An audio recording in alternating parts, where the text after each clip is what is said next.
What's going on, everybody? It's your boy Tyree Media. And to my right or to my left, depending on how you want to look at it, we got my guy. I think he's a Lakers fan. He's sometimes he's a Lakers fan. I got my guy Ray Lynn. What's going on, man?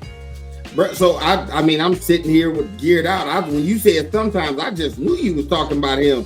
So you out here just being disrespectful to start the show. Understood. We starting off being disrespectful. Noted. Because he knows he's a true loyal Lakers fan. Even though I don't have my gear on today, but he knows I'm diehard. Yeah, like I said, to my right or my left, depending on how you looking at it, or how you watching it. I got the other guy, man, the mastermind behind everything, Mr. Robert Edwards. What's going on? What's going on, fam? You all right, man? Oh yeah, Big week man. In basketball. It's been a crazy week. It's a good week in basketball, bad week in fantasy basketball. Yeah. Let's get to it, man. I don't think nobody knew that Saturday and Sunday we was only going to have. Nah, the games counted, but I don't think nobody realized that Saturday and Sunday was only going to have one game between both days. Yeah, you know what I mean. So no. The game on Saturday don't even count. Yeah, that game don't count. Oh, it didn't count. So the from like game Friday, that was it. I didn't have no players in the Saturday game, so I didn't even. Listen, really if you go back and look, you might have a Lakers or Pacers player on your roster, but it was just all zeroed out on there. Yeah. Okay. So yeah, it was wild. Yeah, I don't. Do I have a Lakers? Nah, I'm not a Lakers player. I may have Miles Turner on one of my fantasy leagues, but I'm not sure. Either him or Halliburton. But yeah, so like you said, man, great week. So before we get into that, man, I do want to ask you guys, man, because this is pretty a popular topic. Yeah. A couple of fan bases come to mind, but what's the most annoyingest fan base to you guys? I'm gonna start and I'm gonna go first on this one, man. The most annoying fan bases, and it's kind of the same fan base, but in reverse. The LeBron lovers and the LeBron haters. Those are like the two most. It's like for the LeBron haters, LeBron can't do anything right, and it's for the LeBron lovers, LeBron can't do anything wrong. What you got, Raylan? I didn't know you were gonna go first and steal that answer because my answer was LeBron James haters, man. And the reason why is I genuinely believe, right? Besides the fact that I think I'm the GOAT at this debate stuff, I believe that LeBron James has a legitimate case as the GOAT. And I believe his fans make the wrong arguments. Like, I think he has the case to be the GOAT and they don't know how to articulate that. So they come across as, I don't even know what to call what they come across as. Like, I don't even want to, we're going to get into that later with the whole in-season thing. But you're right, man. Like, it's become nauseating at this point from both sides of that, where it's like, dude, like, just give it a rest, man. Like, every game he plays bad, like, his haters are going to get on there and talk about, and everything he does well, his fans are going to come on and say, your GOAT could never, and in year 21, he's doing it. Like, which is all true, but it's just like, dude, let's give it a rest for now. Like, yes, LeBron James fan base is super, super annoying. And had you not said it, I wouldn't have thought about it, but his haters just as bad. So anything dealing with LeBron James, like, the fans are the worst. I said the LeBron answer. I didn't want to say the obvious answer, even though this is a basketball show. Yeah. Oh, Cowboys fans. Everybody would agree. I think that the Cowboys, he works the most. Yeah. It's like I don't even dislike. Like I tell people all the time, I really don't dislike Dak. Like I think Dak is okay. I think he'd be better at times, but I don't think Dak is bad. I don't dislike the Cowboys. I dislike their fans. Yeah. They are terrible. Like Michael Carrot-Tenuto, terrible. James Harris, very terrible. It's just like these guys, man. It's like the Cowboys every year. We're going 16-0. Well, now it's 17-0. But like I remember one year, I don't remember when it was, maybe 2 years ago. James is like, we're going 16-0. Then it's like, we're going 15-1. We're going 14-2. You're like, dude, you literally just switching it like every weekend, and y'all like suck. But I don't know. But I just wanted to throw them out there. Any other annoying fan bases? Maybe I know we're in North Carolina. Maybe Duke. Maybe UNC. Of course, Philadelphia. They're the same way. They treated Ben Simmons terribly, but he deserved that to a certain degree. So, yeah. Who else? Yeah, Just I mean, Cowboys fans. Yeah.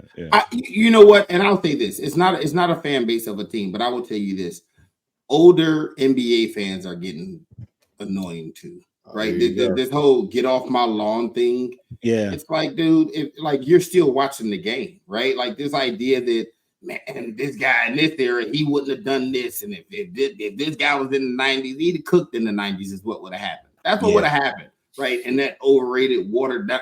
Anyway, these old fans, man, that feel like players of today wouldn't have done X, Y, Z in yesteryear, man. Great players are gonna be great regardless. Yeah. Right. If you put in the work and you putting the time in the gym to be great, no matter what area you in, that'll translate. To think that a guy like LeBron James, since that's who we were talking about, wouldn't be great in any era is ridiculous. He'd be great. Kobe would be great in any era. Mike would be great today, right? Bird would be great today. And then guys that go, oh man, if such and such played today, he'd average 50. No, he wouldn't. Right. That's my biggest thing. I hate when people say that. No, Reggie Miller wouldn't average 40 today because there's more threes. He'd average the same 22 to 24 game. He's just gonna get it a different way, right? Like it, So that's lame. I mean, in closing, I know you said New York, but I don't really have a problem with Knicks fans and Giants fans, but them damn Yankee fans, boy, they're very annoying. But yeah, so moving on, man. So I know we talked about the play-in. I want to say last week we not playing. We talked about the in-season tournament. In-season tournament, how we felt about it, and I feel like most people had a good feeling about the in-season tournament until this team right here played in the finals. So, what's your guys' thoughts on that? Which part? I think, about to say, what's your thoughts on the in-season tournament as a whole, and what do you also think about people like saying like this is LeBron's? You have some people saying this is LeBron's 5th ring. You got some people saying it's a bubblegum ring. Like, what's your thoughts, Rob? So first of all, this is not LeBron's 5th ring. I did post something on my social media just being funny, saying that he's about to get his 5th ring. But it was more or less to troll the fact that, that he did win the in-season tournament. The NBA Cup, I think, is called. But to answer your initial question, I think we're going to walk through this slowly. We don't need to rush through this particular question because this is going to answer a lot of things for people that are watching and supporting us. First of all, the in-season tournament, I think it was a phenomenal idea. I think it was smart to give people a reason to play in November. I think it was smart to put an emphasis on winning early in the season. I think it was smart to give younger athletes incentives because I may be moving too fast, but I think the guy Maxwell Lewis, as an example, right? I think he makes like 1.2 million, and the mere fact that he made 500,000 for an in-season tournament, or basically a game, because the 2 games or the 3 games I think they played in tournament play, they counted towards the record anyway, so he was going to play them games regardless. But that in-season tournament championship game, it does not count towards the record, right? So essentially, he made $500K for a game. So literally 44%, 50% of his contract, he literally made that up in one night. I think it was good there. I heard LeBron say in a post-game interview, it gave these young guys playoff-like experience. I also like the fact that it was hosted in Vegas. I think that's dope. I know they're trying to expand the league and maybe bringing the team out there and seeing what kind of fan base, what kind of support. I think that was part of the pilot run and putting an in-season tournament like finals situation in that demographic just so we could see what that was going to look like. I think that was dope. I think the veterans did a great job leading the effort of saying, hey, we're going to take this serious, not only for the young guys that we're leading, but for our own careers, because I believe every vet, LeBron being the one who wanted to be the first one to win an NBA Cup championship. Whether they take it serious 10, 20 years from now or not, he can say, I was the first one to win it. And, and I get it, guys like Jordan, Magic, Bird, those guys didn't have an opportunity because it wasn't a part of their game structure or schedule structure back then, but it is now. And it is something that could be added to LeBron's, maybe not legacy, so to speak, but I do think it's a resume item that says, hey, as the NBA shifted, and we got to understand the NBA shifts. There was a time when it wasn't a 7-game series in all the rounds. It used to be 5 games, best of 5 in the first round, I think. And then 7, so there's things that, so there's things that shift. And to your point, and I'm gonna let you get in here, Ray, as the NBA shifts, it's time for everybody who loves the game, respects the game, to understand that the game is evolving, it's changing, and it's better to get with the program than to fight the system. Let's take it serious. Let's create an opportunity for these young guys to get some experience. Let's give basketball meaning, because the truth of the matter is, before this year, it was getting to a point where the season before, they say the NBA season doesn't start till after the All-Star game. No, So, facts. and then think about, this is another thing I want to point out. Anthony Davis, up to this point, has only missed one game. LeBron James, I think he's missed more than two. I think he only missed one game too. So that lets me know it's either one or two, something it's like one that. or two. And so I say that to say that great players right now, the load management has been down because of the inject of these in-season tournament games to get to this championship game. And I say what you want to say. I think all the NBA stars wanted to win it. I don't think Giannis wanted to lose to the Pacers. KD, he was a little monotone about it, but he didn't want to lose that game. And you saw how Devin Booker acted over that last call. These guys wanted to win. So I think it did something great for basketball, man. Go ahead, Ray. I'm sorry. And I will say this, this right before Ray goes, they showed something the other night, like for the first time in a long time. I want to say Kawhi played 6 games in 9 nights, or 6 games in 10 nights, or something crazy like that. Go ahead, Ray. The other Ray. I think initially, none of us understood it, right? Like when we talked about this before, or when people on any kind of podcast, on any kind of platform, were talking about the in-season tournament maybe 2.5 to 3 weeks ago, there was a vast majority of us that still didn't understand it, right? It was like, I don't even know what's happening. Okay, so the game's just on Tuesdays and Fridays. They got these funny courts and they're playing basketball. Like, okay, so what does that mean? None of us understood it, right? Even if you read it, you still didn't quite understand it. But then as it unfolded, when group play kind of, finished up, it was like, oh, okay, so they have these groups and you're going to take a winner from each group, and then you got some wild card. Oh, okay, it's like a little playoff deal. Okay, I love the one and done. I love the fact that it's not series. It's just you go out and play, you win, you move on, you lose, you don't, right? I love the fact that they just basically took the regular season schedule. What I don't know is how they're going to do that on the back end, whereas if you advance in the tournament, the only game that's adding to your schedule was the championship game. The rest of the ones, so I'm assuming, let's say like when the Pacers played the Bucks, they're probably going to remove a game from them later on, like where they would have just naturally played anyway, right? I think that's what they're going to do, yeah. They're going to have to, because they said they're not adding any games. So every team is still going to play 82, and those games did count. I love the fact that it had fans got the chance to maybe see some players that they wouldn't have normally saw, right? Like now, it's a homeboy, man. I did a post, and I had 4 or 5 like young point guards that you have your Luka, your Steph, Kyrie, like guys like the stars that you knew of, and then you had the guys that was like, you don't really know. And people had Tyrese Halliburton ranked 6th on my list, behind guys like Lonzo Ball, Darius Garland. They had him ranked below them, and I said, y'all don't know, y'all just don't know. And now it's guys saying, man, he might be the best point guard in the league, right? Because they're getting to see him now, right? Granted, he didn't have a great showing in the championship game, but Tyrese Halliburton put his name on the map during this in-season tournament. You can believe that, right? Especially what he went out and did to Milwaukee. So I like that part about it. I like the fact, like Rob said, that you got the opportunity for players to have something to play for early in the season, right? Every game means something. All 82 players want to win, but they do understand that it's 82 games. You're going to lose something. So after games, they are cool about it. But when there's something on the line, right? Something that you're shooting for, somebody wins this. I don't even think they cared about the money, right? Because the guys who were out there making a difference got the money already. Like LeBron didn't care about the $500K. AD didn't care about the $500K. They cared about actually winning the tournament, right? They put something on, and we walked away the winners. I think it was dope. I don't know if I like the courts, but I think the idea was dope. I think they should keep it up.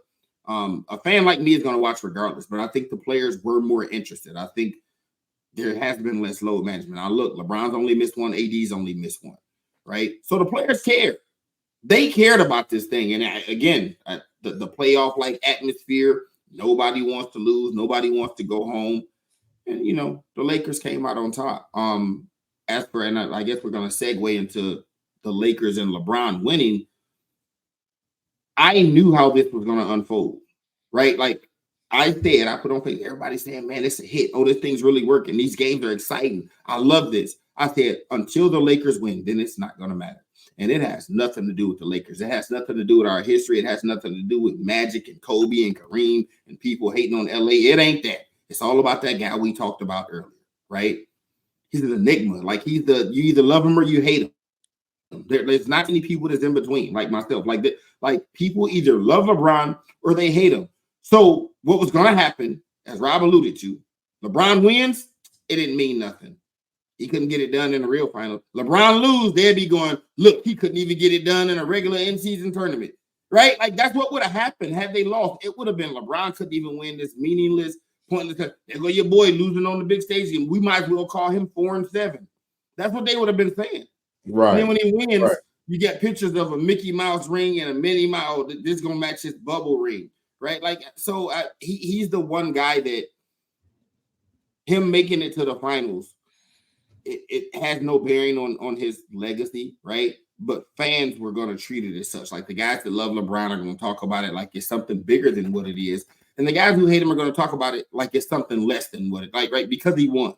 But had he lost, they'd have talked about it like it was something bigger, and his fans would have talked about it like it was something smaller. That's just what comes with LeBron James. I think he played phenomenal. I think it's unbelievable what he's still doing at this age. He's playing like he's one of the top 5 or 6 players in the league still. And then when you get AD doing what he's doing, the Lakers are a real threat this year.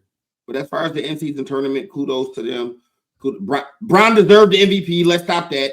Yeah. Like AD had a phenomenal game, but LeBron was the best player throughout the whole tournament. So that's just how it go, man. It was LeBron James. So fans was going to be on one end of the spectrum one way or another, no matter what happened. Yeah, most definitely, man. Like I said, overall, it was good for me. Tyrese Halliburton, man, he played amazing. Like you said, up until that, he didn't have a great championship game, but to some people's standard, I mean, he still had 20 and 11.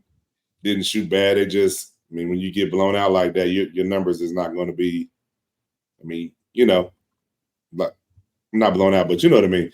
It's not going to be what you would expect. So, definitely understand that. So shifting. But hold on, stay there for just a second, real quick, though. No. I'm staying there, but I'm about to just go. Go ahead. I just want to say really quickly before we move on, talking about the in-season tournament. We hit it earlier, but we talked about load management and things of the such. Anthony Davis, shout out to you for staying tough, for staying in the game. I saw that it was a little bit of a growing pool to a certain degree. Round about the third quarter, you were a little ginger, but to come out and what did he do? 40 and 20. You know what I mean? In a big game like this, that says something. That says something about you trying to respond to the fact. Now I get it, LeBron. I think it was a unanimous vote for him being the MVP. And I think people tried to make a case for AD because of the last game and the championship game that they had. But I also think that has a lot to do with what you said, Ray, earlier, lack of understanding in terms of the in-season tournament as a whole. But when you really look at the in-season tournament as a whole, there's some things that LeBron just did the entire time, not to mention the Lakers. They won every game by double figures in the in-season tournament play, with the exception of the Phoenix Suns. They won that game by 3. But I just love the way Anthony Davis kind of approached that game. And I think that in him doing it that way, that gives us cause to pause where we have to say, wait a minute, Anthony Davis is something to be reckoned with when the game counts. I think he's back to bubble Anthony Davis to a certain degree if he can keep this up and he can stay healthy, because he didn't just do this on a marginal inside threat type team. I mean, he did that against a Miles Turner, and Miles Turner is a rim protector at the highest order. I mean, we would agree that, he's not like a Mutombo, but he's definitely a rim protector. So he didn't do this in a situation. Can't guard no AD though. You see what I'm saying? But this is the thing, because we do recognize Miles Turner as a defender to a certain degree, that puts more onus on the fact that AD, he did it in a game that was meaningful. He did it in a game where there was an opposing defender that's a threat. And he did it in a way where finally we got to see what LeBron would look like when AD is able to carry the bulk of the load. I just wanted to make sure we highlighted that. I'm going to be honest with you. Then I'm going to say this, and people may not agree or they may disagree. I feel like, with the exception of probably Giannis, ain't nobody that can really guard AD when AD want to play. Yeah. I would say that Giannis, I would probably say that him and Giannis, okay, cool. That might be a good matchup. But other than that, the other guys are either too slow or too small for AD when AD makes up his mind that he wants to score. I don't think he's soft like most people think he is either. I think he's clumsy. Yeah. I think he's very unfortunate. Most of his injuries, if you look, either non-contact injuries or him landing on somebody's foot, or there's something weird. Like I think he had an injury when him and LeBron ran into each other. I think LeBron went up for something and he need Anthony Davis. It's like that's just unfortunate. You know, you see him come down on somebody's foot. How many times he been poked in the eye and had like his orbital bone or whatever bruised up or his nose messed up, right?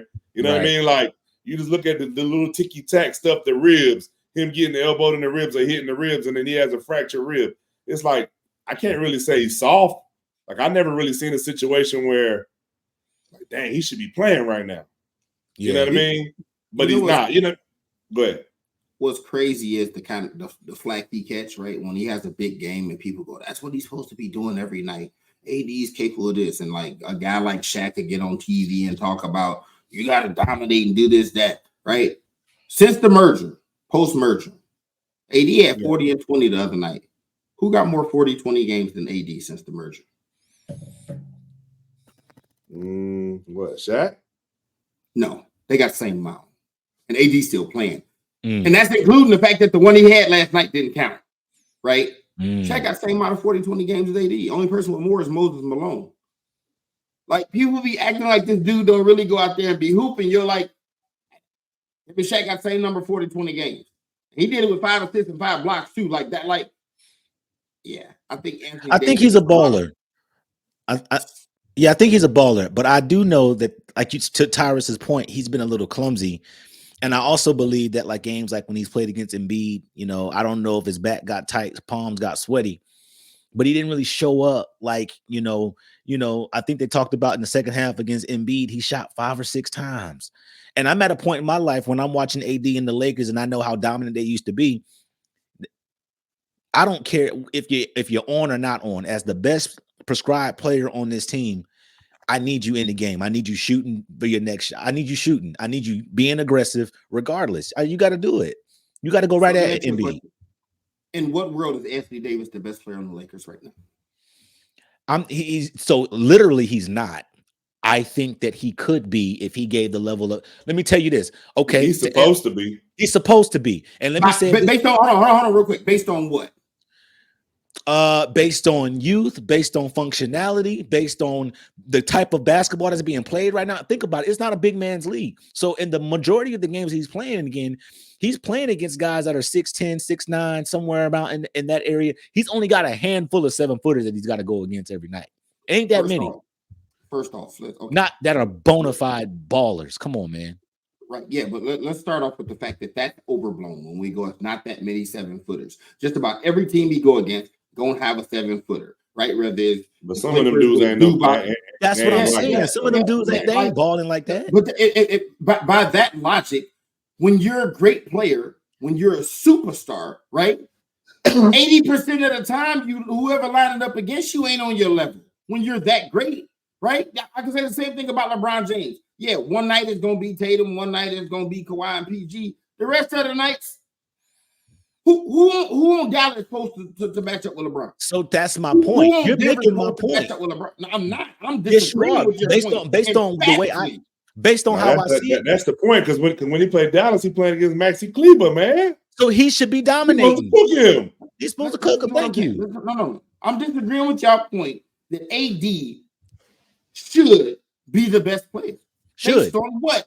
We did a segment last week. And we talked about the fact that LeBron James clearly still has it, right? LeBron James at worst is top 2 all time. Unless you're talking to those foolish LeBron James haters. He's top 2 all time. It's him and his Mike. The only other person to me in there, like far as all-time greatness, is them 2 and Kareem, right? They're in the tier by themselves. LeBron James, since his rookie year, has been the best player on this team. And he's on every team. He's still playing at this unbelievably high level. So people go, because he's in year 21, because he's 39, AD should be the best player. Why? If LeBron James clearly still has it, and he's clearly going out there doing it every night, to the tune of 25, 8, and 7 on 56% shooting, why should we just automatically say that because he's younger, AD should be the best player if LeBron's still doing it at this high level? He's LeBron James. Like, he's supposed to dumb down his game just because he's older. When you're that great, you can't turn it off. You can't just be like, I'm not going to play as great as I could because I'm older and I shouldn't. That ain't what we're talking about. I understand. Why should AD be the best player then? Because I believe that if he was the best player, I think that would put length on LeBron's career. But we're putting a caveat on it. You said AD should be the best player, right? He should. Based on what? He ain't never been better than LeBron. Based on the fact of motor, based on the fact of I'm transferring the torch to you. I'm not saying that, but because AD would be the better player, it wouldn't even be better player by skill set. It would be better player by usage rate. I'm not saying skill for skill, pound for pound. I'm saying by virtue of usage, AD should be the number one option.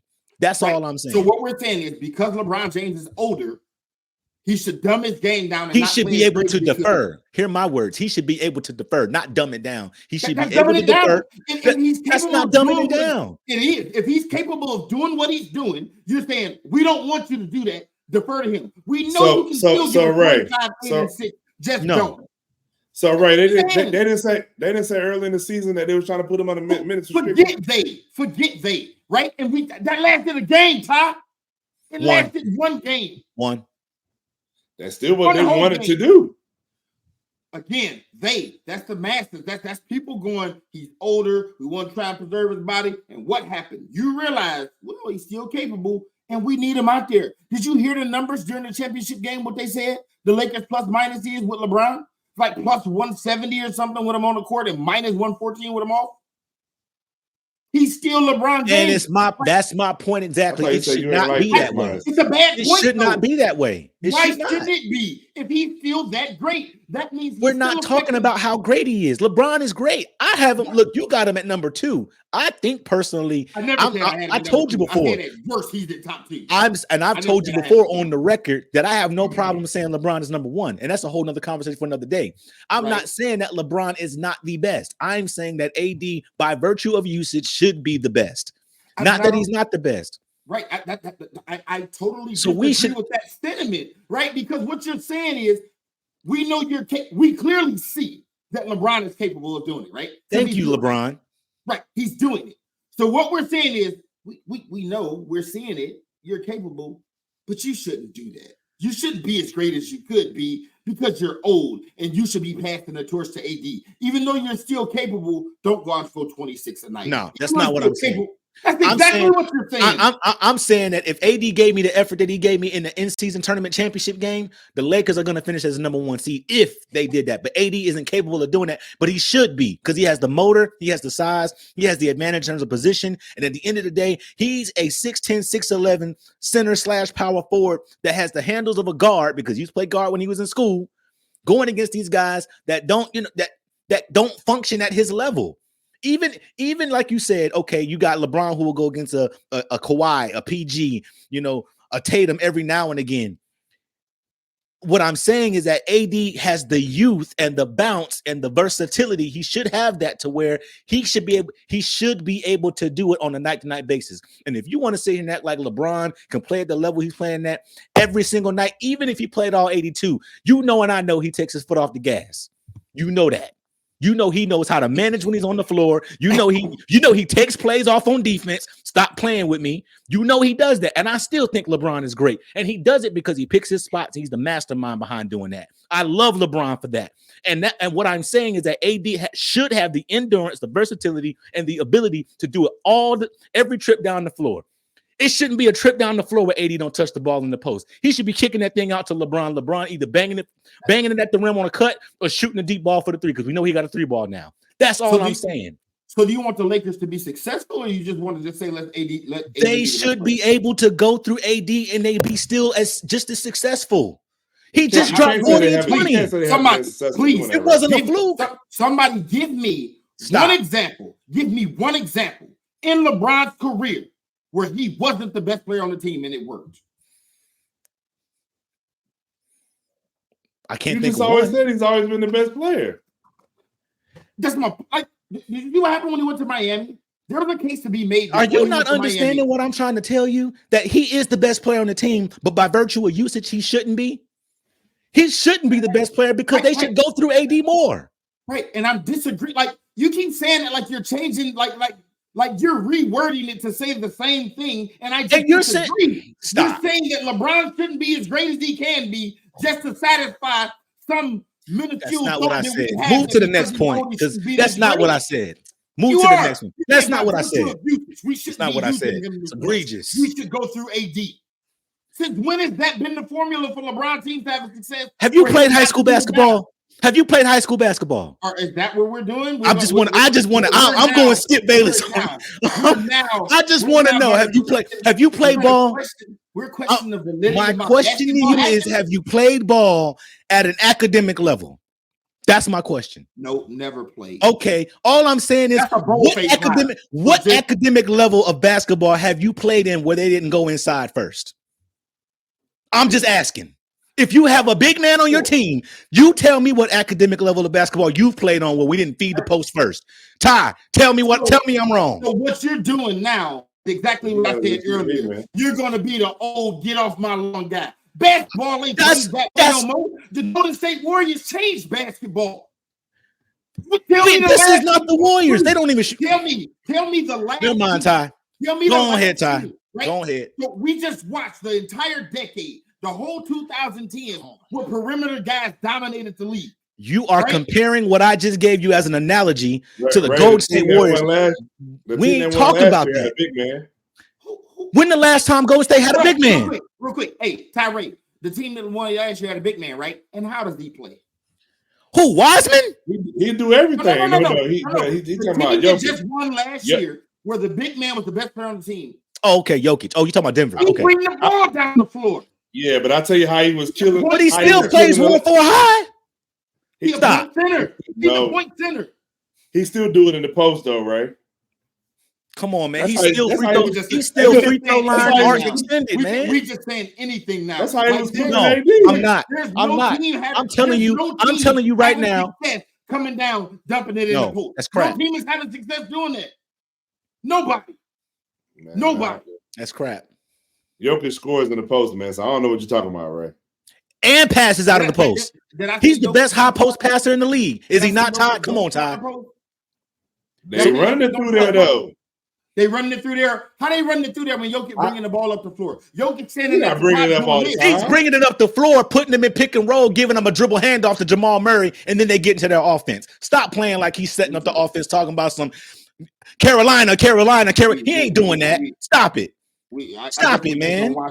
You ain't making no sense. That's wild. I guess just to make for good TV, just to argue with Ray to say he's not making it. Because that's crazy. Now we're talking about good TV. All right, man. That's crazy. What's the next one, Ty? Ty? No, we still talking about in-season tournament, right? What you got on that still? Come on, what's up? What's up, Ty? Already. We over the in-season tournament. We on AD to be the best player just because he's younger, I guess. I don't know. LeBron is going to be great. It's not what I said. Public service announcement. Dear LeBron James, I know you're great. We know you can keep giving us 26, 8, and 6. But you're old. So AD should be the best player. You act like he's going to be able to do that forever, though, right? He's not going to be able to do it forever, bro. He's doing it right now. At some point, you got to have a contingency plan. What's a contingency plan? Bro, listen, what do you mean this is sports, man. And you was in the military, so I know you had a contingency plan. No, Tyree, this is sports, bro. This is sports. Windows are small. Windows are very small, right? We were talking about this on last show. We was just talking about should we break up the Golden State Warriors, and they just won a championship. That's how fast it can change. It can change from you being in NBA Finals a couple of years ago, like Milwaukee, and then you don't get back. You ever hear players always talking about when they lost a big game, they always thought we'd be right back. Dwight Howard thought he was going to get back after 2010. OKC thought they was going to get back after 2012. Dallas thought they was going to get back after 2012. Yeah, but now you're going to do the whole make a joke about it thing. But I'm just saying that in sports, people always think we're going to be right back. And it doesn't work that way. Forget a contingency plan. You have what you have right now. What Toronto did since they won. What Milwaukee did since they won. What Golden State did since they best won. Player left. Yeah, bro, okay, so Toronto, that's what happened. All right, out of the 3 teams I named, you gave me one. Giannis still in Milwaukee, Steph Curry still in Golden State, and them teams ain't did nothing. Phoenix ain't been back to the finals, and they added KD. windows are very small, right? So, like, you talking about a contingency plan. We all know LeBron 39. Ain't no contingency plan. You running that till the wheels fall off, bro. You run that till the wheels fall off. And if he's going to play at this high of a level, everybody's saying AD should be the best. He's just not better than LeBron James. Like, it just is what it is. So to ask a player to not be as great just for the sake of he's younger than you, let's run it. I'm not asking him to not let LeBron be great. I'm saying, AD, give me more because you can do it. Give him the pep talk that he deserves. Give him whatever incentive you got to give him. AD, you can do it. The pat on the back that he needs to get his motor going because he clearly can do it. And all I'm saying is 40 and 20 in a championship game shows me that he can perform on the big stage. If he gave me that, I ain't even telling LeBron because, correct me if I'm wrong, how many points did LeBron have last night? How many points did he have last night? I think he had 30. He had, okay, so did I say LeBron don't score at all? No, LeBron, keep being you. But AD, become the you that you need to become so that the Lakers can go to the next level. That's what I'm trying to tell you. I didn't tell LeBron to dumb it down. LeBron didn't dumb it down last night. I just want to know what more y'all want from me. He had 24 and 11, my fault. I know. Thank you, LeBron. A dude averaging 23 with 13 rebounds and 3 blocks on 53%. Y'all like he's not doing it. I want you to show up all 4 quarters. Those are the same numbers Shaq put up when y'all say he got robbed for MVP. Those are great numbers, but we also know that AD can put together a first half and go dark in the second half. We know that. I'm saying put it together for 4 quarters. And if you're not putting the ball in the hole, I get that because sometimes you're going to be off. But continue to be the AD that we need you to be, that asserts your authority, that says win, lose, or draw. This is the thing. He needs to get to the point that we win through me, we lose through me, at least as a mindset. Because if he has it as a mindset, I believe when you got 2 guys, 2 dogs like that, that means losing, the margin of losing now, the option for losing becomes less. That's what I'm getting at. I'm not telling you LeBron to dumb it down. I'm not saying LeBron don't go get your 30, but I'm telling you that LeBron going to get 30, AD can still give me 40 and 20. They proved it last night. That's all I'm saying. What's wrong with that? What's wrong with it is y'all keep saying AD should be the best player. If you're saying AD should be, you're saying LeBron shouldn't be. Oh my God. What's next, Ty? So you can have 2 best players? I think you got a 1 and a 1A. He is your 1B or whatever you want to call it. He is 23 and 13 and 3 blocks, 53% shooting. I don't get it. I feel like we're saying the same thing and from a different stance, but I mean, for the sake of TV, like you said, I guess it's just good banter for TV. You know what I mean? I know. All Ty. Right. So we talked about who you sitting with, Ty. Who you sitting with? You pick a side. Pick a side, Ty. I think AD at this point in time, AD should be your best player. Thank you. Based on what?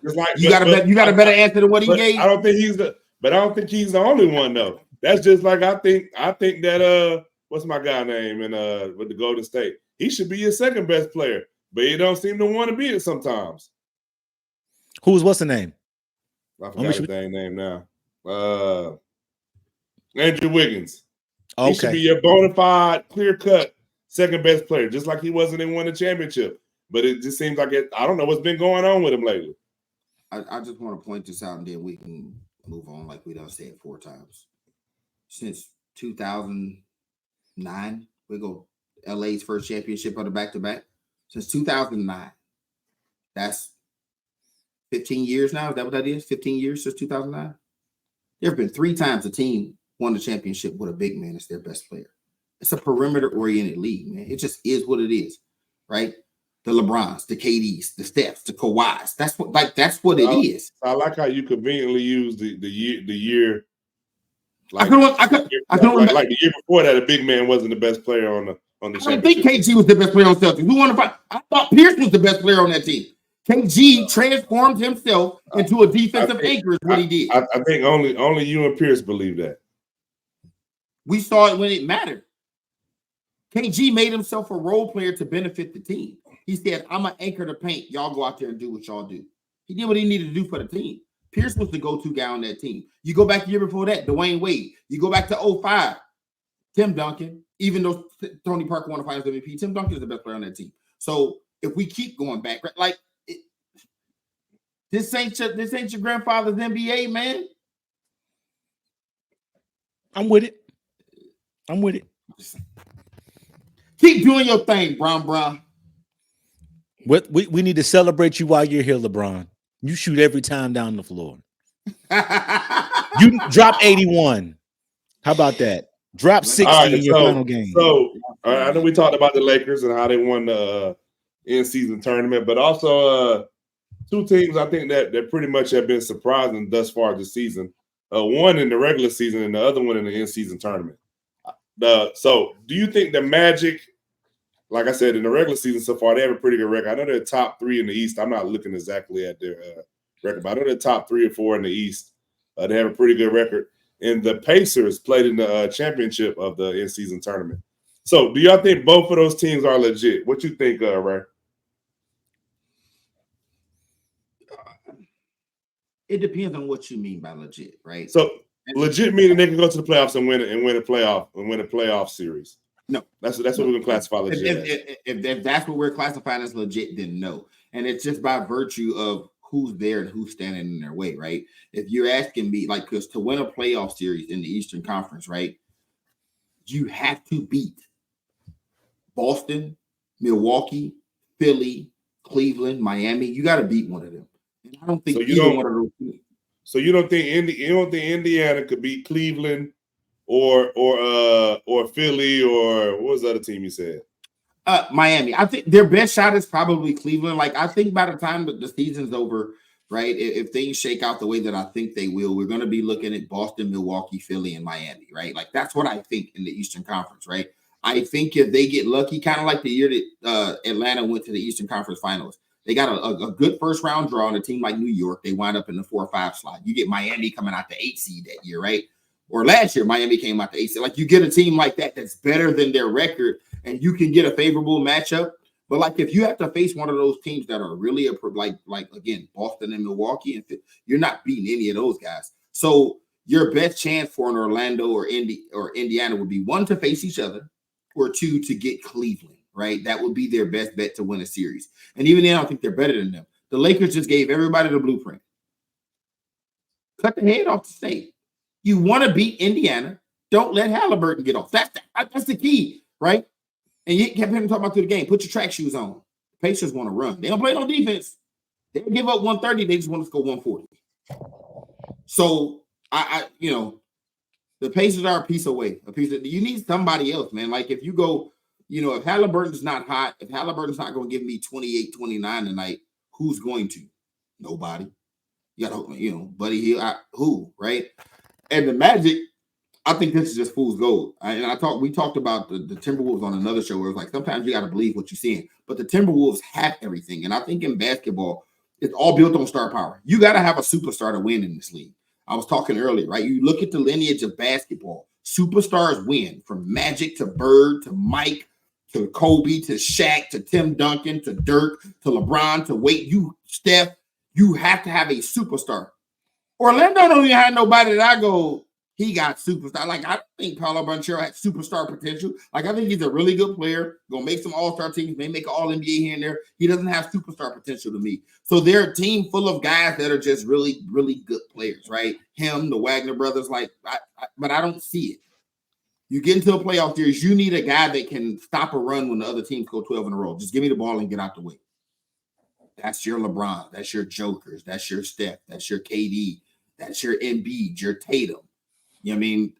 Your Dame Lillard for Milwaukee now. That's why they went and got him. Orlando don't have a guy like that I feel is just like so unstoppable. You can give him the ball and say, get out the way. So, I mean, good on them. It's good for their fan base. It's good for the league when teams that you didn't expect to be good are playing better. But no, Orlando, no. What you got, Rob? This is a tough question, because I'm forced to think about, when you say they're legit, I'm thinking league wide, but then I'm forced to think in a microscopic kind of way, in the fact that they are in the East, and if we look right now, they're sitting at number 2, and we have to understand that their potential teams that they will be playing against, if they went to the playoffs today, would be 7 through 10. You got the New York Knicks, who, are a damsel in distress. Brooklyn Nets, who don't have, like you said, to your credit, a star player, but they also don't have home court advantage. Yeah, Miami, they're dogs, so they're always a dog in the fight. And then you got Atlanta Hawks. So when you say if what the criteria is them winning a playoff series, if the playoffs started today and that was the matchups, I think the Magic could beat somebody in the 7 through 10 range if they're ranked number 2.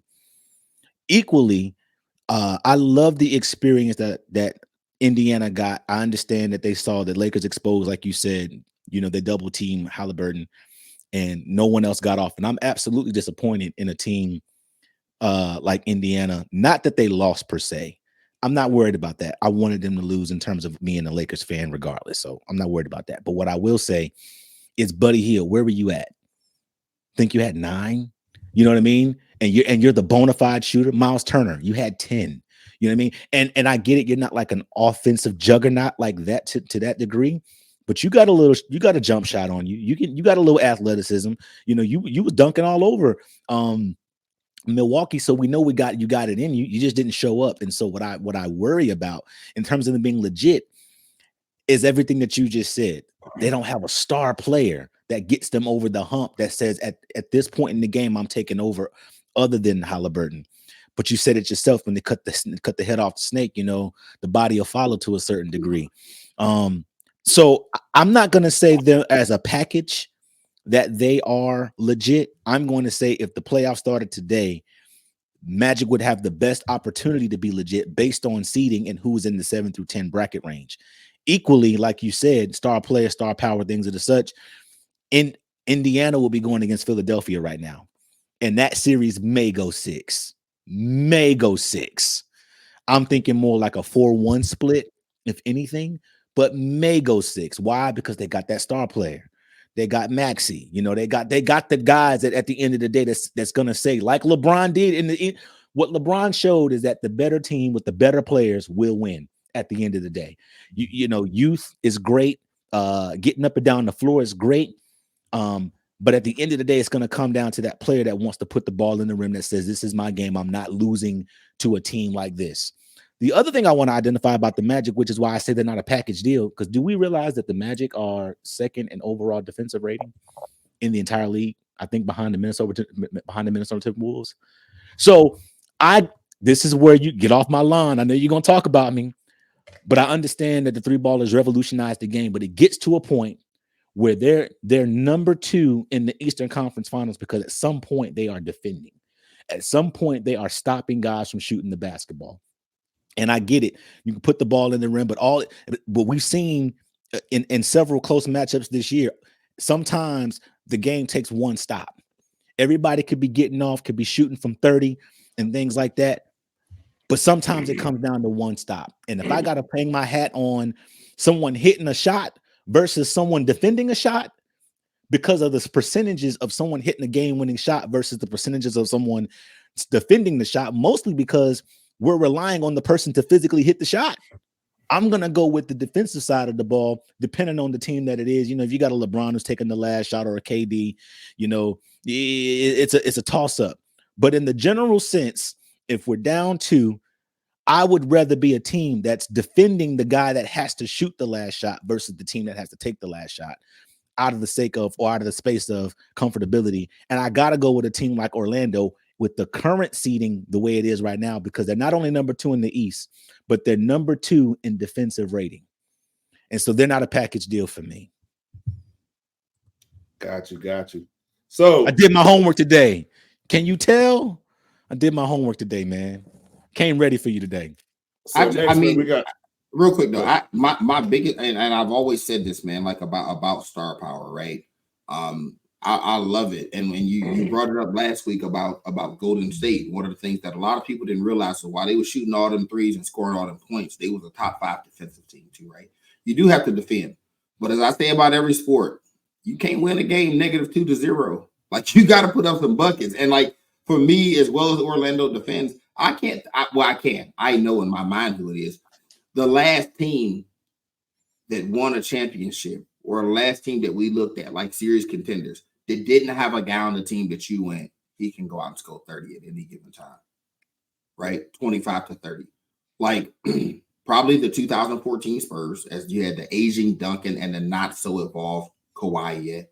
And then you had the 2000 probably 4 Pistons. Every other team that won a championship had a guy, right? 2006 Miami was Dwayne Wade. What about Dallas? Dirk. Yeah, but he wasn't like a 30. He wasn't like a 30. He was nice. He was their guy. He was their guy, right? Like you know, in his prime, Dirk's a 25, 26 guy, right? Like in his prime. Orlando has 2 guys giving you like 20 a night right now, right? Yeah. And I can't recall, especially in this era, right? A much more high scoring era. I think we probably got 7, 8 guys averaging 30 right now, right? Like, I counted earlier. You got 6, and yeah, Steph averaging like 29.4, which is like might as well say 7, right? So, you know, I think you just have. I mean, it's tough, man, to not have a guy that you can just turn to that when everything goes wrong, right?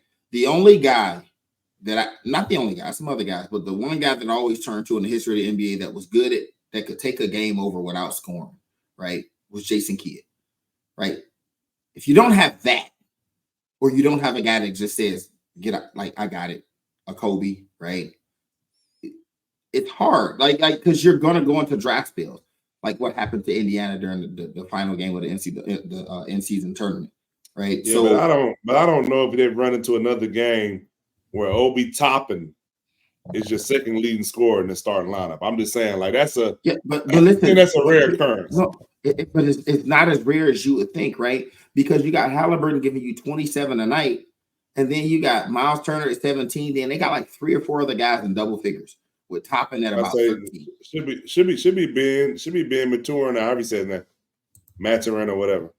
Yeah, he's somewhere in that 10-11 range, right? I think Toppin's the 3rd leading scorer on the team. So him being the 2nd leading scorer ain't a stretch, especially when Miles Turner's hands was full all night.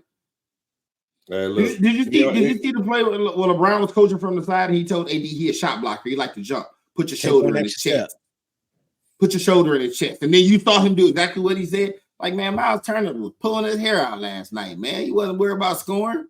And then AD being an elite defender the way he is, like, Miles Turner just had a bad matchup all the way around. So Obi Toppin being the 2nd leading scorer wasn't, you know, which again, that's why the nightmare matchup for them is Philly.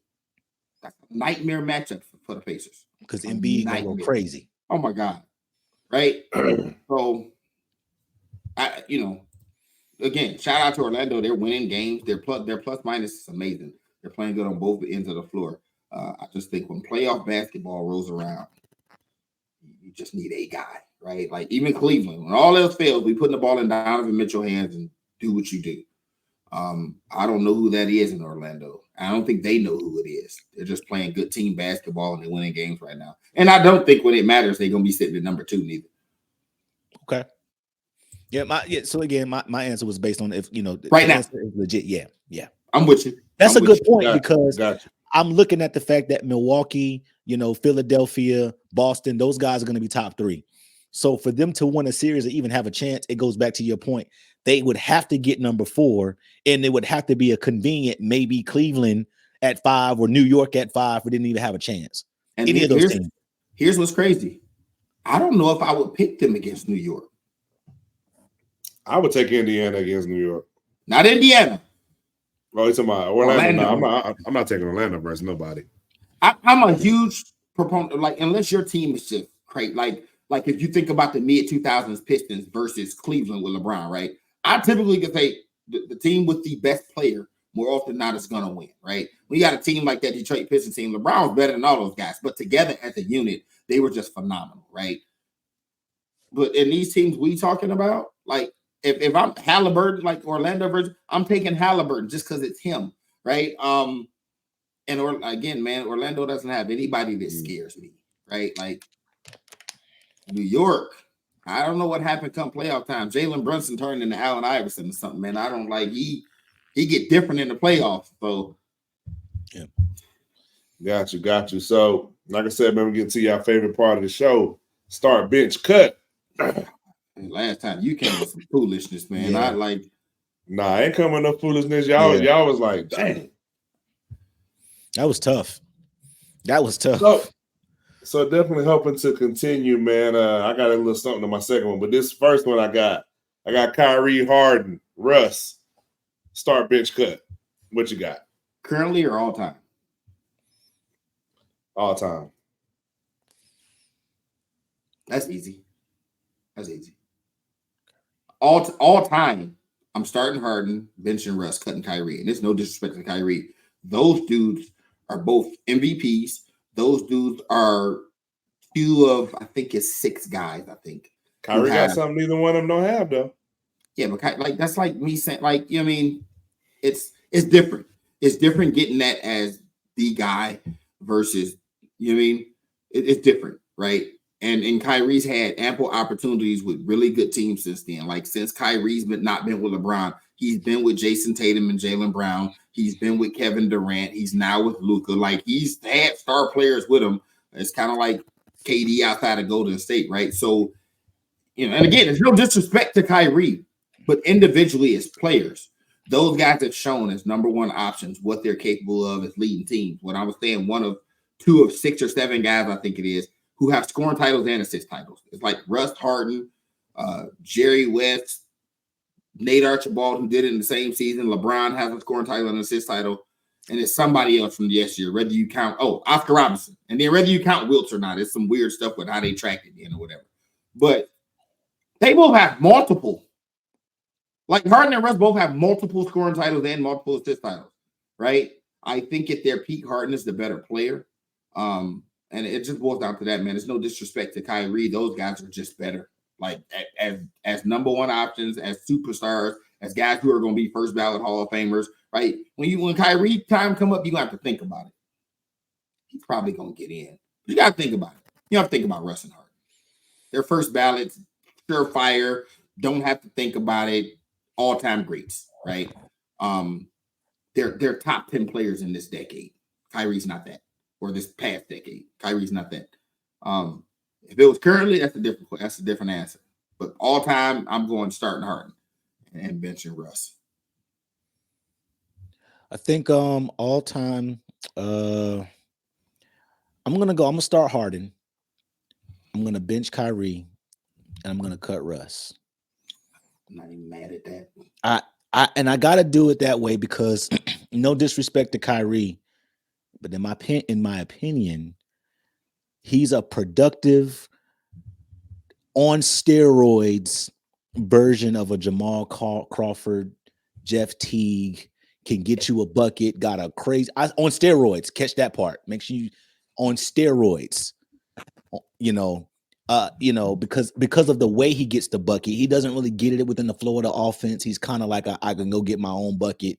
Don't call nothing for me but ISO. But he has to be in my rotation because he does have a ring.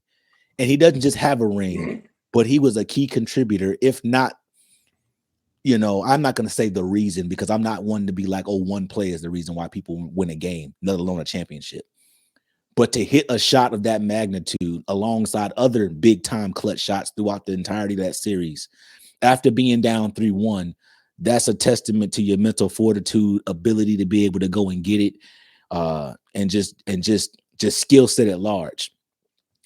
I gotta go with Harden. I gotta start him because Harden, kind of going back to that whole star power thing, 3-level scoring, and then not to mention 3-level scoring, but can literally run an offense when his head is on straight, when his mind is on the game. He's a big guard. He can get to spaces that he wants to get to, and he can literally control your game. He's brought moves that's revolutionized the game. He's mastered the Euro step, the step back, things like that just everybody's doing now that has just turned the game into a situation where we don't know if you're traveling or not, but that's a whole nother conversation. I got it. Now, this is what I want to spend a lot of time on. Russ. I got the multiple MVPs. I got the scoring championships. The reason why I cut Russ is because he's done all of that, but none of that's led to success. So in the year where they went to the Western Conference Finals with KD, everything that he became wasn't what he was doing out of a necessity when he was with KD. So we agreed that KD was the better player during that time, right? We would agree that KD was the better player between him and them, so he wasn't the alpha. I shouldn't say he wasn't the alpha. He wasn't the number one player. And so everything that he did after KD left, the triple doubles, the scoring title, the MVP, that was all out of necessity in the absence of having a co-star, and it led them to nothing. You see what I'm saying? And so when you're the best player on your team, and you being the best player, being able to get stats like he was a stat stuffing machine. And I don't think that he was doing it in a way where he's trying to pad so much. There was games where, they were trying to let him get rebounds, sometimes I did see that. But largely, 99% of the time, it was attributed to his effort. I think his effort is unmatched when he was at his peak. The problem I have is that everything that he did in that stint of time did not attribute to winning. You see what I'm saying? And so, you got Harden, who went to the Rockets, who had a blazing year, the first and the second year when he got there, and they were able to make decent playoff runs to a certain degree. I think one of those years, did they hit the Western Conference Finals? Yeah, 17. they hit the Western Conference Finals. Obviously, you got a Kyrie Irving. Harden, right? 2018. I'm sorry. You got a Kyrie that made multiple trips. You talking about Harden? Harden. 15 and 18. He went with Dwight Howard and he went with Chris Paul. And so you have that. Then you have a Kyrie who made multiple trips to the finals, got a ring, hit the shot heard around the world. Then you got Russ, who was great, who's a Hall of Famer, who's a stat stuffing machine, whose effort is unmatched. But what did it really get them other than a first round exit? It was exciting to watch. It was good to follow. But when it comes at some point, to your point earlier, at some point it has to lead to a win. At some point it has to do something. It has to attribute to something. And I just believe that while he was great in his own respect, it was great in isolation because he wasn't doing that when KD was there. And then more importantly, it didn't lead to winning. And I can point to opportunities and times where Harden, his effort led to winning at some level, at least in getting to the Western Conference Finals, and Kyrie being able to win a ring and make multiple trips to the finals. It led to something. That's where I sit with this. You got something you done found something, Ty. I mean, Ray. Well, no, I mean, I've for years defended Kyrie Irving because I think his timeline gets kind of misconstrued. Right? He gets the treatment of, he wasn't nothing before. And it's like, well, he was 3 years into the league, man. He was a number one pick, right? And they didn't really do much in terms of helping him with talent, right? He was drafted number one. And I think the next 2 years, Cleveland used their lottery picks on the likes of Tristan Thompson, Dion Waiters, then Anthony Bennett, right? Like that was who they drafted in the top 5 picks to give Kyrie, right? So he was never in a position where he could, had the talent around him. But it is worth mentioning, right? When we say Harden did X, Y, and Z, Kyrie did X, Y, and Z, and Russ didn't. It's hard for me to compare a guy who's the guy versus a guy who's next to the guy, especially when the guy next to the guy tried to pull the Kobe, right? A guy like Kobe Bryant got that same treatment from fans and from media. Well, he only, Kobe got 3 rings. Oh, he playing with Shaq. Kobe said, okay. I just watched the video the other day when he was like, I had to prove to everybody because that was going to always be a thing. My success was going to be diminished because I'm playing alongside Shaquille O'Neal. Wow. So then Kobe did it and went to 3 finals and won 2 championships without a Shaquille O'Neal. Kyrie was in the same boat of, okay, they're never going to give me my props as an individual player. They're never going to acknowledge my greatness as long as I'm playing next to LeBron James. And that hasn't worked out so well. Right? Like if you take his, and he went to a great team. He went to a great team, right? A team who, and I hated it for him that when he got hurt, they went to the Eastern Conference Finals without him. With Terry Rozier playing point guard. Like with Tatum, I think Tatum was a rookie that year. Yeah, Tatum was the Eastern Conference Finals. Yep. 2017, 18, 19. Because he was there in 18.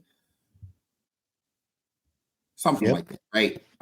No, Kyrie wasn't there in 18, actually. Kyrie wasn't there in 18. The second year they played, he was there in 17. He was there 15, 16, 17 for those NBA Finals trips, right? So, point being, like, it's hard for me to catapult Kyrie over Russ, and not Harden for that matter, because Harden hasn't been to the finals either, right? Except for when they played together, Harden and Russ in 2012.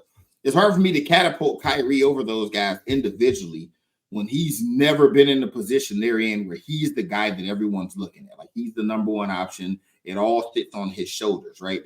We're gonna live and die by you being great. That's what Harden was in Houston. That's what Russ was in OKC. And anybody that knows would say, I'm not a Russ fan. Like, I do believe he's that bad. I'm the first one to tell you that Russ averaged a triple-double in 4 different seasons. And all 4 of those seasons, he lost in the first round. So I'm with you. It's just hard for me to say in this particular conversation, I'm going to catapult Kyrie over him. Oh, because he got to play next to LeBron. Oh, well, I mean, like, like at peak LeBron, too. Right, like, because you go, Russ played with him. Well, that was a disaster waiting to happen when it happened.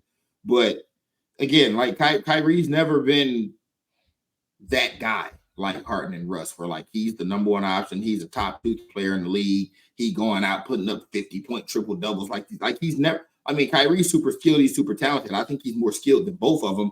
But as an individual basketball player, I don't think he's ever put his stamp on the game of basketball like those two. Right, and it's based on who we comparing you to. It's a lot of guys I put Kyrie over, Dame Lillard being one of them. But these two, and I don't even like Russ, that's tough because what they've been asked to do is so much different than what he was doing when he had his success. You know what I mean? Like, playing next to LeBron kind of lightens the burden a whole lot when you're playing with the GOAT. The GOAT. All right. So I got you, man. So I got another one. I got one a little more current for you, even though that was kind of current. I got one a little more current for you. And we actually talked about this guy a lot today. I got Halliburton, De'Aaron Fox, and SGA.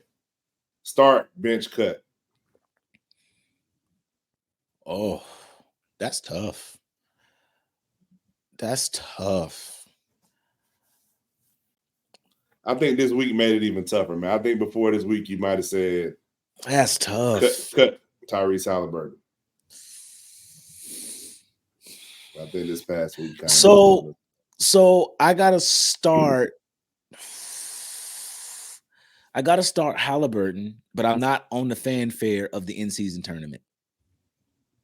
I gotta start. I gotta start Halliburton, but it's not based on that. Hold on, let me back that up. Let me start SGA. Let me bench Halliburton, and I would cut De'Aaron Fox. And I want to make sure I'm clear about this. I don't want to. I wouldn't want to. I wouldn't want to cut none of these guys. That's the first piece. I don't want to cut none of them. They're all great. They're all the future of the NBA. But based on my choices, I'm there because I love, and I don't even have a long answer on this. I love what SGA is doing, not only this year, and averaging on 30. I think he's averaging 30 this year. But I loved what he started doing last year. I think he averaged 30 last year. Yeah. So I gotta start him. I love the fact that Halliburton in the bench choice, he did make a run. He did, and this is the thing. I watched him beat, and he lost to the Lakers, but he beat the Milwaukee Bucks. He beat Boston.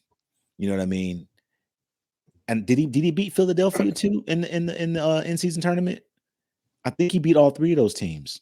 Well, if I'm not mistaken. I know he beat Boston twice in like 1 week because he played him in the tournament, and if I'm not mistaken, they played him in the regular season game too, or something like that. So he's a head buster. And now Lakers, although the Lakers exposed him, teams are going to start planning for him, and they're building strategy around him. And so Halliburton is a conversation away from being, he could be in the MVP conversation off of the strength that he's the face of an organization, and as far as he's able to take them from a leadership perspective. Especially, if they're able to, I think they're going to make a little bit of a run in the Eastern Conference. I think Darian Fox is, and I wouldn't want to cut him, but they got a lot of firepower in Sacramento, so he has a lot of help. Sabonis is doing his thing. You got Barnes out there, so he has a lot of help that's helping him get to where he is in terms of his success. They have a lot of 1A, 1B, even 1C guys on that roster. In my opinion, I mean, because think about it, Sabonis is a 20-10 guy, is he not? So, and then you got Harrison Barnes, who's an NBA champion. He's a 20-10 guy that was self-checked in the playoffs last year. But go ahead. I mean, and so that, and again, I want to make sure, and I'm done with my answer here because this was a hard one. I'm only cutting because I have to. But if I'm thinking about a guy to lead my franchise right now between the three, I got to go with the guy that's averaging 30. And I got to go with the guy that beat a couple of teams just to face the Lakers in the in-season tournament championship game. And right now, teams are about to start planning for how to stop him. Now, in them planning on how to stop him, he may get exposed and he may not be the Halliburton that we've seen before now because of what the Lakers were able to do in terms of exposure. But up to this point, the mere fact that he was able to do what he did, teams can now strategize against him, throw double teams at him and blitzes at him until he's able to, until he's defeated by those strategies consecutively. The mere fact that they're throwing coverages at him like that, that says something. Yeah, I mean, for me, man, I know men don't say nothing, but I'm gonna throw mine in real quick, man. I'm starting Fox. He's been doing it for the longest. People don't realize, even before Sacramento started winning last year, he was still putting up pretty good numbers. It wasn't as efficient as he was last year, but he still put up pretty good numbers. Took him to the playoffs last year. I mean, he's the reason why Tyrese Halliburton is probably in Indiana because they had to choose between the two, and they chose De'Aaron Fox. Then benching SGA, I would have to cut Tyrese Halliburton at this point in time. What you got, Ray? It's one of them things where there's no wrong answer, man. Like when you right. really cutting this guy, right? Like you really cutting that guy. Well, you gave me these the options you gave me, right? Starting this cut to me is just a cool way of saying let's rank these guys, right? How do you feel about these guys? And it's kind of crazy, man, that a lot of people, Halliburton's like the new shiny toy, and everybody's like, man, Sacramento blew that trade. No, they didn't. No, they didn't. Everybody's in love with SGA. SGA is putting up 30.5 points per game with 6 assists and 5 boards. De'Aaron Fox is putting up 30.5 points per game with 7 dimes and 6 boards. What do you like? You mean, I think SGA is a little more efficient, right? He's shooting 90% from the free throw line as well, and he's leading the league in steals, right? I'm going with those two. I would start SGA simply for the defensive side, right? He won all defense last year as well. And he scores in a way that nobody else is doing, man. When you watch this guy play, when Kobe was talking about 70s, he has a calm about him. SGA never looks rattled, kind of like Kawhi. He just does what he does. He don't shoot a lot of threes. He just flat out hoop, man. And I'm benching De'Aaron Fox. Now, I love Halliburton. It's just, again, these are the options you gave me. I am a guy that's all about filling it up. If you ask me, do I want the guy that average 30 or the guy that average 26, right? The 11 dimes, because you have to depend on somebody else to put the ball in the basket, right? When it hit the fan, De'Aaron Fox in the clutch is something special. He's something special, right? So again, man, there's no wrong answer. If you told me you wanted to start Halliburton, I couldn't be mad at you, right? Just for this particular, I'm going SGA, Fox, Halliburton, and there's no disrespect to him. You know what's the most interesting thing about this, though, Tyree? Earlier, I talked about windows being small, right? Mm-hmm. The whole world is talking about these 3 guys right now, right? Just 2 years ago, the whole conversation was John Moran and Trey. And if you ask most people right now, they will put all 3 of them guys ahead of both of them. That's how fast your fortunes can change in the NBA. I think it's only because Ja ain't playing right now. when Ja was playing, he wasn't doing what these three doing. Yeah, but Memphis was winning at a high rate. Still, Sacramento was just doing that last year, about 50 games, right? Yeah, but that's when we first started talking about Fox. Nobody was really talking about De'Aaron Fox until last year. That's what I'm saying. But if you look at his numbers, like I say, if you look at his numbers, I'm simply saying at his whatever his best was before now, right? Yeah. Ja Morant at his best wasn't what these guys are doing now. No, he won't averaging 28, 30. Heck of a highlight reel to watch. Yeah. But these dudes, man, which is interesting because you wonder, like, it's been an influx in scoring in the league, right? You wonder what would Ja Morant do if he was playing right now. I don't know. He only averaged. The conversation was Ja, Luka, and Trey. Luka's still Luka. But these three boys, they making that best point guard in the league conversation something.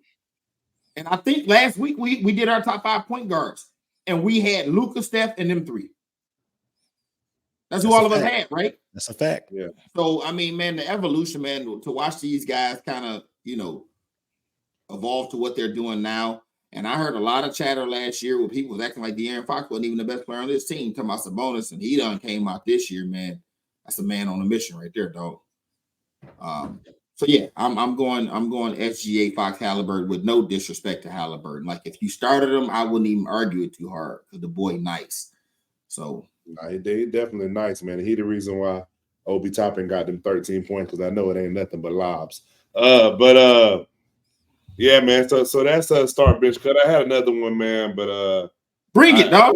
Bring it. I ain't done with it yet. I ain't too happy with what I got, man. Yeah, I ain't too happy with what I got, man. Or you want it anyways? Come on, dog.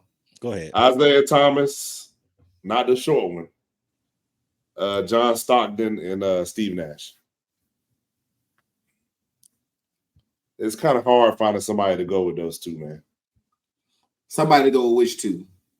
With John Stockton and Isaiah Thomas. Like in that era, I couldn't really find nobody. It's easy for me.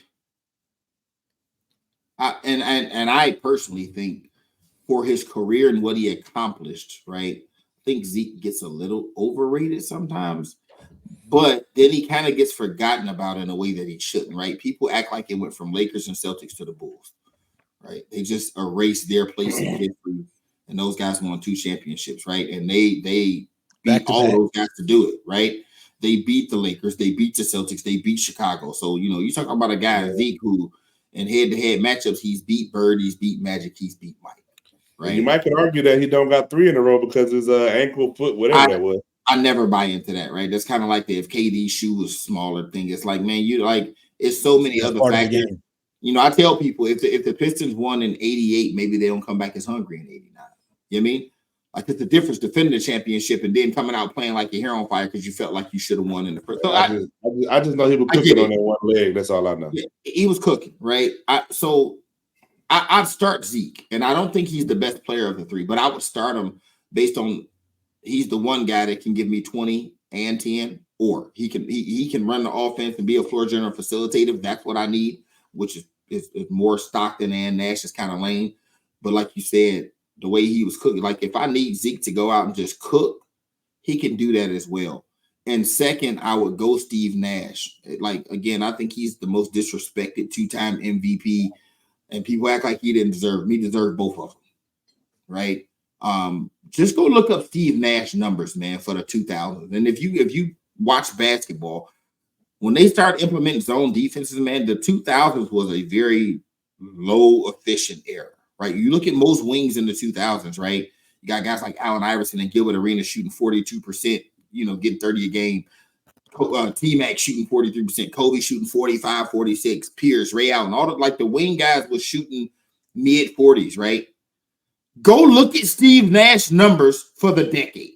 Like, for the decade, he's like 50, 40, 90. For the decade, bro. Just let that sink in. For like the way we marvel at 50, 40, 90, Nash did it for a decade while giving you 10, 11 dimes a game, while being the orchestrator of the best offense in the NBA for like 10 years straight, even when he was in Dallas. Nobody ever talks about that. right? When he was in Dallas, Dallas had no one offense in the NBA. He went to Phoenix, Phoenix had no one offense in the NBA. Like Nash gets really disrespected because of how he affected the game, and people are like, how does he win MVP? Because he's the most valuable player in the NBA right now. Like without him, Phoenix is a lottery team. So Stockton, for me, I mean, he's great, man. All-time leader in steals, all-time leader in assists. You can't knock that, but he just wasn't better than either one of those guys. And my boy KJ used to cook him. So like I'm good on Stockton. One play, high pick and roll, dish it to Malone, right? I just never really big on Stockton. So yeah, I go start Zeke, bench Nash. Stockton can't even come to my trial. Very right. This is a tough one for me. And it's not tough with the number one pick. Now, obviously, the number one pick is Zeke. Isaiah Thomas. Again, it's something to be said about a champion, especially when the other guys on the list don't have them. You know what I mean? Played 18, 19 seasons between Steve Nash and John Stockton. They don't have a ring. And the fact that you got a guy in Michael Jordan that Zeke had to go through, and he put him on his butt twice. Stockton went through him twice, couldn't get over the hill, couldn't get over the hump. So they both saw a version of Jordan, and one was able to conquer that, and one wasn't. And that's just a thing for me.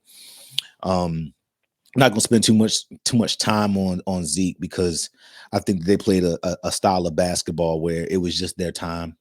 They won 2 back-to-back, and it was what it was. He was a go-getter, he was a ball handler, he was a bucket getter. And Zeke is just Zeke. It is what it is. The hard part of the conversation is between Steve Nash and John Stockton, because there's a part of me that says John Stockton, his only, and the word only can get me in trouble, especially in the comments, right? But his only relevance was his ability to you say we're like only, like, oh, all he could do was, it becomes a thing. But like, there's a part of me that's like, his only relevance was his ability to run that high pick and roll, like you were talking about, Ray, and get that ball kicked either to the high elbow or deep corner for Karl Malone. And so I know we don't have to play the if game, but if he doesn't have a Karl Malone, you know what I mean? What is he really doing in the league?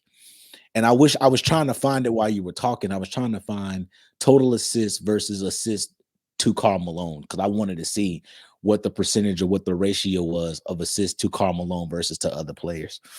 And those guys were in pick and roll so much, I would almost, gamble to say, because I couldn't find it, but there's probably somewhere between 40 to 50% of the assists probably went to Malone in some sort of way, shape, form, or fashion, because, the one guy that jumps out to my mind is a Hornacek, but Hornacek wasn't, he was catch and shoot, but they weren't firing threes like that. So it wasn't like he was coming off down screens and just shooting the 3 ball like that, So that makes me a little leery, makes me a little nervous. It's something to be said about Nash and the fact that he has 2 MVPs. It's something to be said about that, especially winning in an era where you got a Shaq in the league, you got a Kobe in the league, just to name a few. You got, you got Tracy in the league, you know what I mean? And he wasn't much of a defender. The part that, because they both don't have rings, I think about like points responsible for. And so if you look at their comparison, right, they both averaged about 13 to 14 points. So Stockton averaged 13, Nash averaged 14. But Nash, had 8.5 assists and Stockton had 10. Depending on if those 2 extra assists were 3-pointers or 2-pointers, you could say easily that the points responsible for in terms of the game management, the edge would go to Stockton. But if I had to put the ball in somebody's hand to be the alpha to say I need a bucket between the 2, I think John Stockton would be the guy Steve Nash would be the guy between the 2 that would get the bucket. There's an option for him to come off with a high screen and roll and take it to the rim and get a floater or a scoop layup or a pull-up jumper, where that was a minuscule option for John Stockton. If he shot the ball, it was dead wide open or free throws or something like that. But it wasn't like he was just putting somebody on an island and getting a bucket. There was a particular part of Nash where he had a handle that was different. And he had a way of maneuvering his body to get in spaces that Stockton just didn't even try to get into. I'm not going to say that Stockton couldn't, but Stockton didn't try to get in those spaces. And so he revolutionized the game in terms of making it possible for guys like Jason Williams. Is there a Jason Williams if John Stockton doesn't start the trend of running a high pace, high volume, high velocity type offense and then bringing some character and charisma to the game?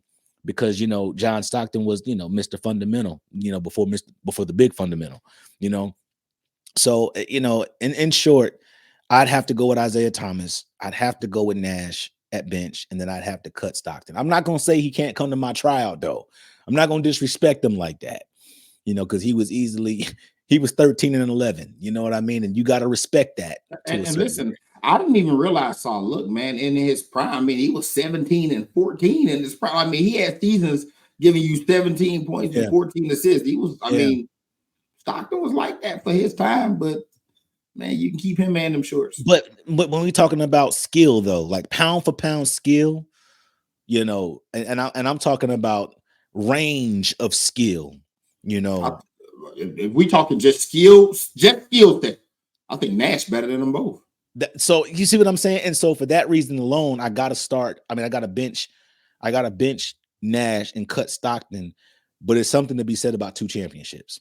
And because we have 2 guys on the list that don't have rings, and and Zeke had to go through Jordan to get it.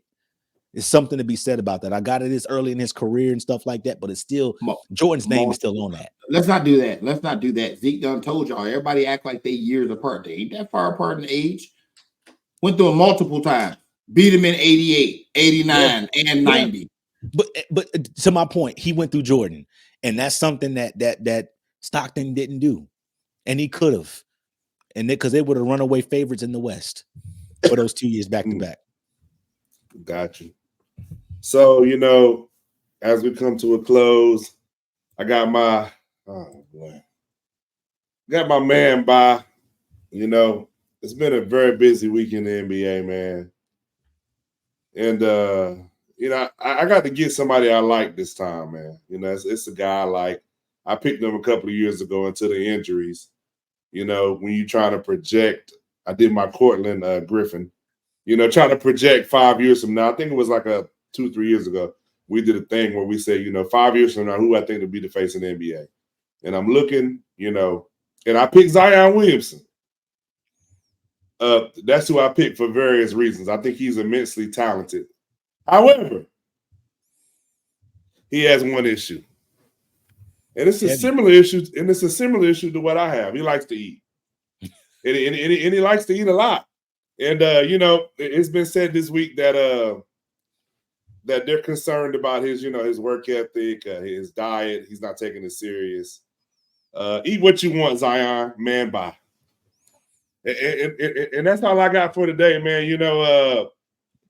I think we all been sitting around waiting for Zion to figure it out, man. I just think he likes to eat, and he ain't changing that. That's what it seems like to me. Every time I see him, he just looks bigger. You know what's crazy? Right? It's not a whole lot of games. He's been in the league 5 years, and he got a total of about less than 2 seasons worth of games played. But in the time he's on the floor, right? The boy averaged 25 on 60%. Like, it's like, he makes it work. But I think, like, if you hear Charles Barkley talk about he needed, with Moses, I think they kind of, you ain't gonna never be as good as you can be type thing. He needs somebody to give him that tough love, man. But the kid really can play, yo. Yeah. Yeah, man. It's one of them situations, man, where I didn't really have nobody this week, and nobody really did nothing crazy out of the ordinary. So, I seen they got blown out the other night by 50 piece. Yeah, they did. Really could get the whole Pelicans organization. The man by for getting blown out by 50, but it is what it is. But like I say, man, y'all, episode 2, Rob Ray, not to be confused with Tyree. And we'll see y'all next week, man. Look forward to hearing from y'all. Let us know what y'all think. Any start bench cut ideas, hit us up.